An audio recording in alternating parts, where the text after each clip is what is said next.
नुसता रंग आणि तो साखरेचा पाक बघूनच तोंडाला पाणी सुटते।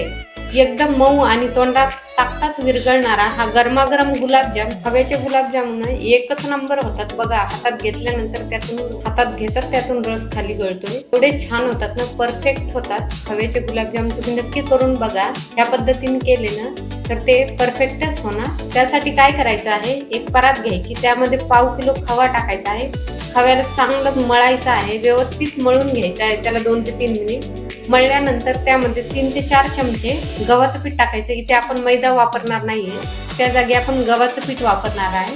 गव्हाचं पीठ टाकून त्याला चांगलं असं मळून घ्यायचंय। चिमूटभर असा खायचा सोडा टाकायचा आहे।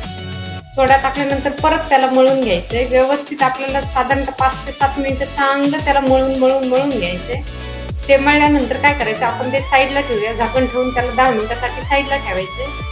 त्यानंतर काय करायचं, एक पातेलं घेऊया, त्यामध्ये 2 कप साखर टाकायची आपल्याला। जेवढं आपण साखर टाकणार आहे तेवढंच पाणी टाकायचं आपल्याला, 2 कप पाणी टाकूया। पाणी टाकल्यानंतर आपल्याला त्याला मिक्स करायचं, त्याच्यामध्ये एक विलायची टाकायची। विलायची टाकून त्याला चांगलं 5-7 मिनिटं ढवळत राहायचंय। पाक आपला तयार होईल, तार येऊ द्यायची नाही, थोडंसं 5-7 मिनिटं होऊ द्यायचं कमी गॅसवरती। झाल्यानंतर गॅस बंद करायचा, तो पण आपण बाजूला ठेवू। तोपर्यंत आपण काय करू, जे आपलं खवा आहे त्याला परत व्यवस्थित एकदम मळून घेऊ। हाताने असे छोटे छोटे गोळे कोणत्याही आकाराचे तुम्ही करू शकता, गोल करा, लंबे करा, अंडाकृती करा, आवडेल त्या आकाराचे गोळे बनवायचे। ते झाल्यानंतर काय करायचं, गॅसवर कढई ठेवायची, त्यामध्ये तेल टाकायचं। तेल गरम झालं, जे आपण ज्या शेपचे गुलाबजामुन बनवलेले आहेत ते टाकून द्यायचे आणि एकदम कमी गॅसवर आपल्याला ते तळून घ्यायचे आहे। साधारण 8-10 मिनिट लागतात तळायसाठी, पण त्याला कमीच गॅसवर तळून घ्यायचे आपल्याला आणि मस्त असा ब्राऊन कलर येईपर्यंत छान तळून घ्यायचे। तळल्यानंतर ते काढून घ्यायचे। काढल्यानंतर आपल्याला लगेचच ते काय करायचे, गरम गरम बाउल घ्या, बाउलमध्ये काय करायचं, पाक टाकायचा। पाक